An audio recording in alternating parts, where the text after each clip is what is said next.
Welcome friends to another r/Entitled Parents video. Today we've got some hard-hitting Entitled Parents stories, and our first story of the day is from Heavy Panic 2799.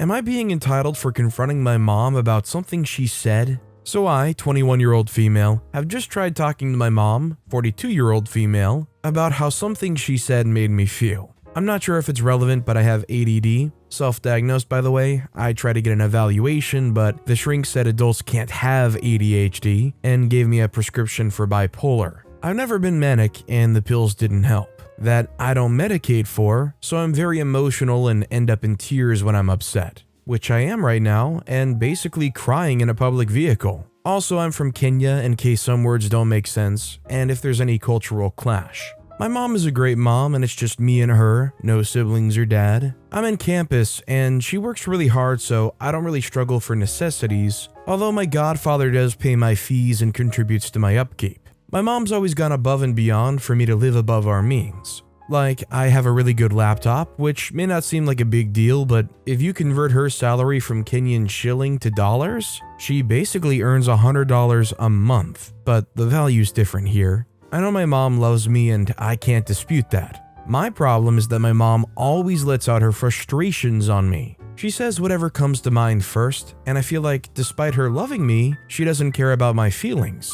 Like yesterday, a friend came over and my mom made a joke about exchanging the two of us because my friend is pretty neat and very organized from the stories I tell her. I've been desensitized to that comment because I've been used to it all my life. Mental health is not the biggest topic in Africa, so parents don't really know how to deal with the messiness of an ADD child. She also said that the only reason I made lunch and cleaned the house was because my friend was coming over. Otherwise, I would have left them hungry. My mom makes comments like that all the time, so I'm used to it. Another thing, when she joked that she'd sell me, I joked that I was richer than them, my aunt and mom, combined, and they can't afford to sell me. The problem is my aunt was around. A little bit of backstory of this specific day. I'm very selfish with treats sometimes. I especially don't like eating sweets unless there's an even number, and I can't stand not having the last of my food. Like, it's weird, but if you're gonna ask me for something I'm eating, do it when I start, not when I'm finishing. My aunt isn't a kid, she's 36 and has 3 kids. I had 6 sweets, and I ate them and was left with 2.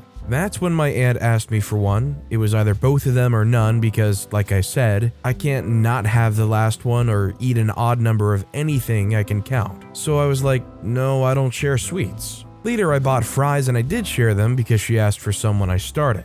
Bear with me, I'm not that much of a junk food eater. Yesterday was just a cheat day because I'm going back to school today. I work out sometimes and I do eat healthy most of the time, so I'm not always snacking. So when my friend was over, she knows I love cake above everything but God. Just kidding. She bought me a huge heart-shaped cake and fruits for my mom. I made a joke about how I'm not sharing any and I'll give whatever's left to my friend to take back with her and bring it to me to school. But it was a joke. I do that a lot when it's me and my mom. Like if I have cookies, I'll be like, I'm not giving you any. But then I share it with her because she's my mom. It's an inside joke thing and she knows it. She'll be like, not even a little bit, and I'll break off a piece, we'll laugh, and then I'll share with her. So apparently my aunt complained about how I've been selfish and spiteful since she came. She came on Monday at like 1 in the night, and today's Thursday, so it's been like 3 days. My aunt is very condescending, or maybe I'm just not very receptive to her humor. She has a way of reminding me of past mistakes. Like I said, I'm 100% sure I have ADD, so growing up, I wasn't the most organized kid or the best at accomplishing chores. She would constantly remind me during the few days we've been together, which is basically just Tuesday. I did the laundry, a few more chores, and when I was making dinner, she would be like, you remember how spoiled you were? You never wanted to do anything. I never thought you would change. It's not that I've miraculously changed. I'm just able to push myself a little better than some days, and once I start doing something, I get into hyper-focus mode and finish it faster and better. Also, because of the way I am, I've been judged all my life, especially by people who don't really know me. One teacher once told me that I'll amount to nothing, and it's not that I don't want to put in the work, it's just like, I don't have that drive or attention to do it. Like any ADD person, I struggle with time perception. and will sometimes take longer to achieve a simple objective or even accomplishing most things like picking up my dishes and putting them in the sink. I really think I'm trying, especially since I can't really afford to get better tested, or even the medication if I could. I researched, and ADD medication in Kenya is like 60% of my mom's total income. Also, my insurance won't cover it, and my campus is in a very, very isolated town. I kid you not, it's literally so far in that there's no roads outside of the school compound for miles. You can't even wear good shoes right now because the mud is ankle deep.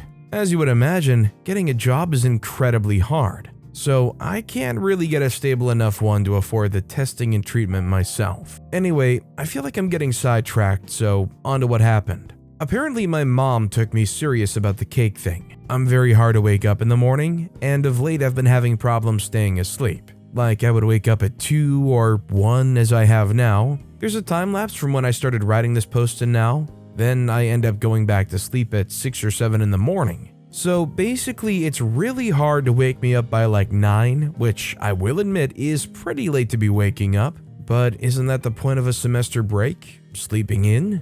Anyway, my mom tried to wake me up, but she couldn't. I'm not sure she tried as hard as she usually does because with enough pushing, I eventually wake up. I wake up eventually, and after breakfast I'm doing the dishes when I remember I heard my aunt and mom talking. They were saying I'm probably one of those people who will study, get a job, and never help anyone. It's not what they said, it's how they said it. I resented that statement because I've recently started saving. I would buy my mom small things like a small sound system since her old one didn't have Bluetooth, a granite pan, a steam iron, among other things. Also, whenever I saved up and my mom didn't have money, I would always loan her what I had, or what my goddad sent me. Like last time, I refilled the gas. It's what I would call an open loan, a term I coined. If she wants to or can, she pays me back. If not, I let it go. She is my mother after all, and I eat and sleep on her paycheck, so I owe her more than I can loan her. What I'm trying to say is I do my best to help out as much as I can, as a jobless student with no income. So for her to say that I'm one of those kids who won't even help their parents when they get a job is just hurtful, if I'm doing whatever I can to help right now. Plus, I can't really ask my goddad to help me every time, so most activities in schools like trips or events that require money, I cater for it myself most of the time because mom's like, use your money, I'll refund it, and usually doesn't. I know I sound like a dependent mooch, but it's Kenya. Kids are very financially dependent for most of their studying time, and that coupled with the fact that job opportunities around my campus are almost non-existent makes it hard to be very independent. Plus, I haven't really found an online job I didn't have to pay an arm and a leg to start. Okay, I'm really poor at flowing with the story, so bear with me. So anyway, I went by my mom's job before leaving for school and asked her about what they said. My mom got really defensive and argued that I just don't like not having all the attention on me. She said I started to think that I can boss her around, and I'm putting her down because I can buy some things, because I said they can't afford to sell me. I'm richer than them. She said a lot, and I felt like she was gaslighting me. She kept saying that I make a joke at the expense of everyone's feelings and I can't take some at my own expense. She told me that I've been selfish and mean towards my aunt so much that my aunt won't even touch my things. My aunt came out of the blue and didn't have a single change of clothes. I'm pretty slender except for my enormous chest, so I don't think she can fit in most of my clothes as she's more plus-sized, like 3 or 4 sizes bigger than me. I'm a 26-inch waist on a good day, she's about a 38. I didn't say don't touch my stuff, I said I don't think there's much you'll find in my suitcase. Plus, I hate when people go through my suitcase because a lot of people have come over and taken my stuff. One time, a cousin came to my goddad's place and literally took my suitcase and left my clothes in paper bags. I lost most of them, so I may have shown some hostility when she and my mom went through my things looking for clothes. Plus, I let her wear my favorite sweatpants and some shirts and even let her rip the seams off one in my house pants so they would fit her. The last time we met, she forgot to bring clothes when we were at my great-grandma's, and I ended up having to give her my then-favorite sweats that she never gave back, so she doesn't have a good history with things I call my favorite. My aunt also likes to complain about me to relatives. One time she was working overseas and told me if I ever wanted anything, I could ask her for it. I told her when it was my birthday if she could send me some cash, She said she was working on a lot, so she will when she has some free cash. My mom told me she complained to everyone how spoilt I am that I'm asking for birthday money. I never asked her for anything after that. Another time, while we were at a family gathering, she complained that my mom and I are paying more attention to my mom's cousin's son than her kids who were closer to us family-wise. First of all, I don't even know her kids, and my cousin at one point lived with us. So her kid was pretty much my baby brother, at least in my mind. You can guess I'm not too fond of my aunt. So I may have been guilty of being a little cold, plus I really hate being made to remember things I did wrong in the past, because I was as good of a kid as I could be as a teenager. I never once drank or used a recreational drug. I swear I never even once went to a party. Even once, maybe a relative's birthday once in a while. I've even had trouble making friends today because growing up I wouldn't leave the house. It's not that I was a good kid, it's just that I was always in trouble for being messy, disorganized, lazy, forgetful, impulsive, so I guess I just wanted to limit my mistakes. You see, when you're everyone's biggest inconvenience, sometimes you just want to limit the mistakes you can make. My mom was telling me how selfish, inconsiderate I am, and how I treat her like I own her and never want to share her with anyone. She said a lot of things, and I apologized and said the only reason I was asking is I just wanted her to say she didn't mean it. She knows I'm not some selfish kid who will just abandon her. She told me I might as well since I act like everyone has to cater to my needs. I swore I will never come to her for anything emotionally because anytime I do, she reminds me of how big a problem I am to her. I said that the only reason I even brought this up is because I don't have anyone else I can come to emotionally. I don't have another parent or sibling, and she's invalidating my feelings. She asked me that since I'm blaming her for everything wrong in my life, am I also blaming her for not having a sibling and a dad? My heart literally broke at that. She basically found my tears amusing, as I said I'm not very good at controlling my feelings, and when I get overwhelmed, I end up crying. When a friend came over, she just said that she's done being talked down to like a child, and if I don't have anything better to say, I should just leave. I was so mad I just turned and left. Now I've been very depressed lately. I've had my mind in a really dark place, and I find it really hard to communicate or sometimes pick the wrong person to talk to. So I don't really talk about my feelings. I was going to a shrink, the same one that thinks I have bipolar, for some time. 3 to be exact, but my goddad stopped paying and my mom can't afford it. So I don't really have an outlet emotionally, and maybe that's why I'm being a grade A witch. My mom did send me a message basically saying she didn't mean to hurt my feelings, but I was still mad and just said I didn't care anymore, and since I'm always the problem, I'll bottle up any feelings until I burst. I feel like she loves me but never respects my feelings. My mom doesn't really say anything good about me to people and has so many times made insensitive jokes about me around other people, so a lot of people around me don't really care about how they talk to me. One time she came to my goddad's place and would complain about how I would never sit in the living room with them and was always locked up in the bedroom on my phone. I'm not much of a social butterfly, and growing up I had my nose in a book or would stare at the screen all day. But also, every time I even set foot in the living room, she would make a joke at my expense and would literally laugh at me with a cousin I always complained bullied me when I was a child. I remember he once literally punched me in my stomach. She never stood up for me, and her there laughing with him at me just broke my heart, and I would lock myself in the room bawling, pretending I'm on my phone. I hated myself growing up, and I've never really completely recovered my self-esteem. I can't even afford counseling, so I have to bite down on my emotions because no one ever takes me seriously. I'm literally so tired emotionally and I just want to rest. Like physically, I'm okay, but you ever just get so overwhelmed you feel tired? Like I can close my eyes and sleep and wake up when the world is kinder? So, am I being entitled? I feel bad for OP because it seems like nobody ever seems to take anything OP has going on seriously. I honestly know how it feels to be OP and just going about their day, or getting in a routine and breaking it by being around people, and then having just jokes made at your expense that just only stand to really frustrate you. Would you guys agree with me when I say that it seems like a big problem here is everybody is kind of touchy and sensitive, and that it's causing kind of adverse reactions on all sides? I'd like to know what you guys think in the comments down below. By the way, if you're enjoying these stories, make sure to hit those like and subscribe buttons down below so you never miss any of my daily videos. That said, our next story is from Ginger Power 18. My entitled mother told my husband he's used to being accommodated because he's disabled and that he caused my depression.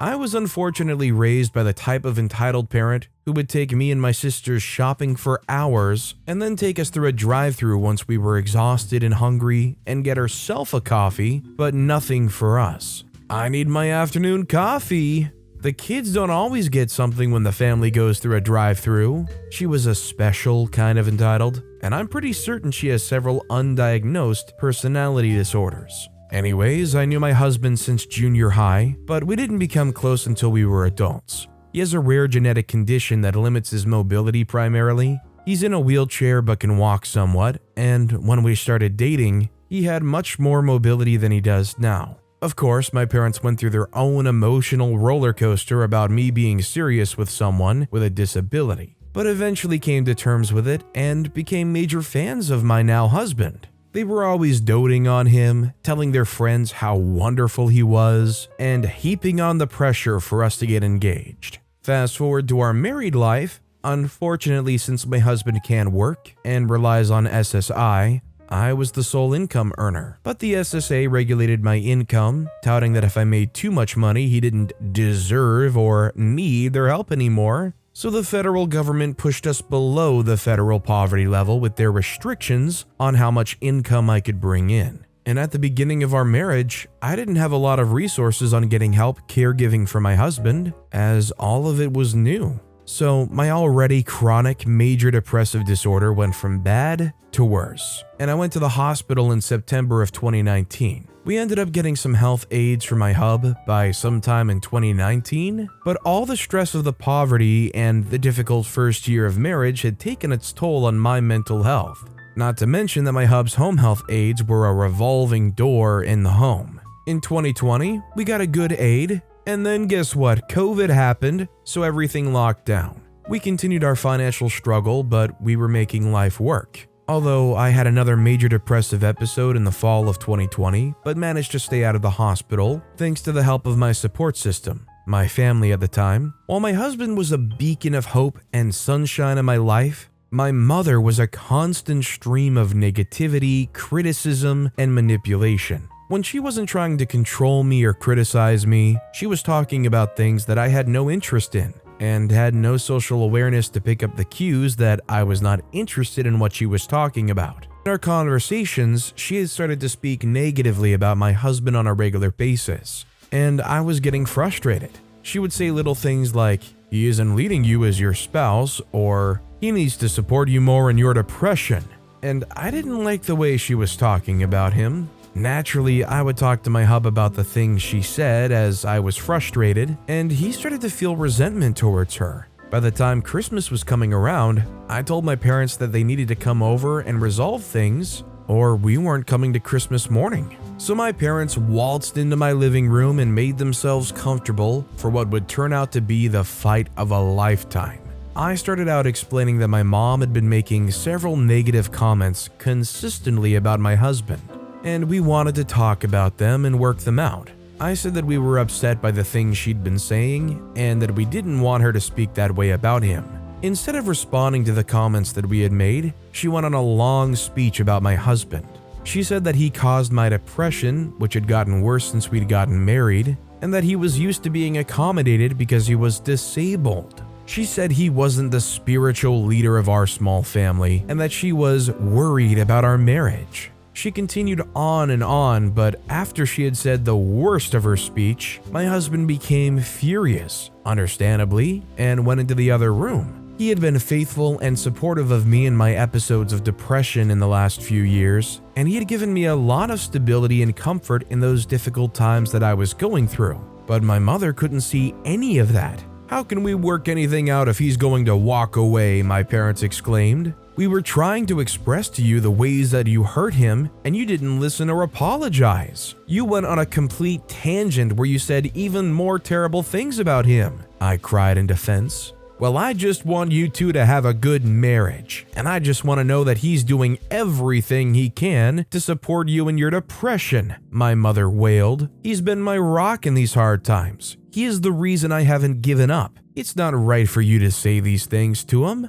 I know my husband. If you don't apologize and say exactly what I tell you to say, I know he will never speak to you again." My mother was terrified, so I told her the exact words to say and told her to say nothing else. I went in the other room to get my husband. He was so angry. I had to convince him to give her a second chance. He was yelling and he's a calm guy, but he came out and she said what I told her, and that was that. They made up well enough, but from then on, my husband hated my mother. By March 2021, both my parents denied she said any of those things. Like, literally denied. She actually said, "I never said he caused your depression." It was bizarro gaslighting, and that's when I knew I could never trust my mother again. So I didn't. We started to do less and less with them over the year. We still went to the obligatory family functions, but they were so stressful. My mom wanted everything just so. We had to be the perfect family to make up for what we weren't when we were growing up, and what she hadn't had in her childhood. And then, my friends started suggesting I do less with my family. So I decided to cut my parents out, and then the heck storm started. My one sister told me that I was morally obligated to have a relationship with my parents forever because they raised me. I was like, nope, none of that, thanks. So my sisters were always fighting me to come back to my parents. That was stressful. I went all the way until July 2022 without seeing my parents at all, and then I saw them at my cousin's wedding. 2021 to 2022 had been a rough year for us. My hub had declined in health, and it had major mobility losses. He was no longer able to self-feed or toilet, get in and out of bed, or open doors, in addition to the other things he'd been unable to do before that. It was a lot of grief for him, and for me as well. When we were on the trip in July, my parents had a conversation with me that I found rather disturbing.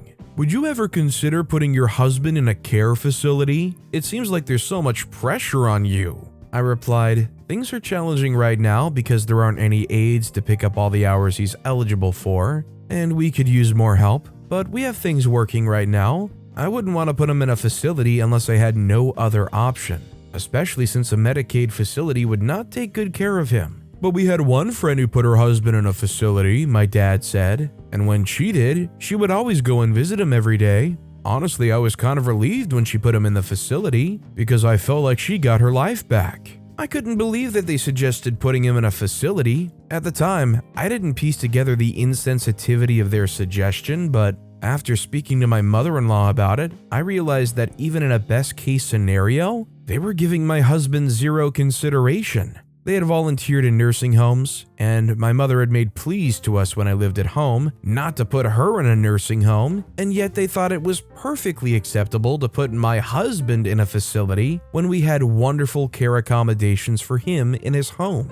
I really believe that my mom is an ableist. Some of my other relatives remember her making comments when we were engaged about how I needed to entertain him because he couldn't be helpful. My husband now has a hernia and has to have surgery. Even though surgery is very dangerous for him because of his condition, she offered to sit with me during the surgery, but for some reason, I feel it's less about us and more about what she wants, either having a relationship with me again or looking like the devoted mother at her son-in-law's surgery being supportive. My whole family talks about how she's changed because of this 12-step program she's in. Could have fooled me. Honestly, I feel like there comes a point sooner rather than later where you just straight up stop entertaining this, in the quote of the president, malarkey. It's just insane how they're gonna pop up every so often and make a wild assumption or a wild suggestion. From what I understand, these people are hardly even in OP's life, and they're making all these suggestions saying, "Oh, well, you've got to take your life back." It's not like OP's even been complaining. It's a lot of work, but OP signed up for it, and never once have they said that they don't want to do it. These parents are just ridiculous. And our final story of the day is from Natural Suit 5380, entitled "Father Yells at Me Because I Told Him His Daughter Needs a Break." I have some free time today, so I'll talk about the time I was babysitting/tutoring my niece for free for 40 days straight. I would have posted an r/choosing beggars, but I don't know which one suits the story better. I'll have to put a disclaimer here. Let's not discuss the fact that he forced me to be his tutor/babysitter, and it's not illegal in our country, so refrain from telling me I should have called the cops or anything of the sort. It doesn't work like that. Last year, my niece was having trouble with her classes. She's in elementary school, 4th grade. Little girl was a good kid, but she's very slow at understanding and absorbing basic information. I would explain something to her 4 to 5 times before she grasps it. I started preparing better ways for her to study, and it made her really excited to study again. It was enjoyable and she got better and started participating in school. My uncle didn't like this as much. He wanted her to do more effort, even though I explained that she was in fact doing the best she can with her abilities. He said that this means I'm calling his daughter stupid and dumb, which I would never do or have done. A couple weeks in, exams were going to start. I offered she takes a few days from doing extensive tutoring because the kid was just miserable at this point. He didn't allow playtime or even intellect games and family time. She had to study all day long and then study after school until dinner, study again, then goes to sleep. Study all weekend and throughout national holidays. It was just so cruel, and again, no social services or laws that say he can't do this. So I had to let her have free time when he's not around until I mentioned it to him to ask for a few days off for her, and I would still be babysitting her those days off since both parents don't watch their kids. He yelled and screamed and said I chose a sensitive time to be spoiling her and ruining her head with my ideas of resting and time off. We pushed through with his orders. Fast forward to the exam time, the kid was exhausted. I was exhausted, and he was freaking annoying. I wasn't sleeping or resting or eating enough because he wouldn't let me have food when I'm hungry and only allowed a small portion at dinner time at 5 p.m. Can't sleep because I'm not allowed the door to be closed or the light to be off, and he wakes me up as early as 6 to 7 a.m. A freaking nightmare. Teaching the kid all day, doing home chores when she's at school, and babysitting the youngest son whenever I have free time on my hand. After all this, the girl was struggling. She couldn't pick up any more information and couldn't focus. She would go to her exam well prepared and know every answer, get home shattered from exhaustion, and study for the next exam. Then at the end, she confessed to me that she was so scared of making mistakes during the tests that she forgot everything she knew and had trouble remembering and answering correctly. I got to escape as heck after her exams, went home and stayed sick after a mental breakdown from all the abuse I had with him. Until one day, he called me on the phone yelling at me because I failed as a teacher and made him look bad because she didn't get the best grades in her school. She got okay marks, she didn't fail. Honestly, all I know here is that in this situation, that little girl was incredibly lucky to have somebody looking out for them, even if it really didn't go far in improving their quality of care and quality of life. Like, at least somebody was there to make some kind of effort. I'm just wondering where in the world this took place that such a thing can even happen. Where like a sibling can just like hijack their other sibling to tutor their niece and babysit them. I know OP said let's not discuss it. I'm just curious where in the world it's a common thing. But with that being said, that's all the time we have for today. Now, if you want to hear another absolutely crazy entitled parent story, check out that video on the left. Or if you missed my latest video, check out the video on the right. That said, I'll see you all next time with some more stories.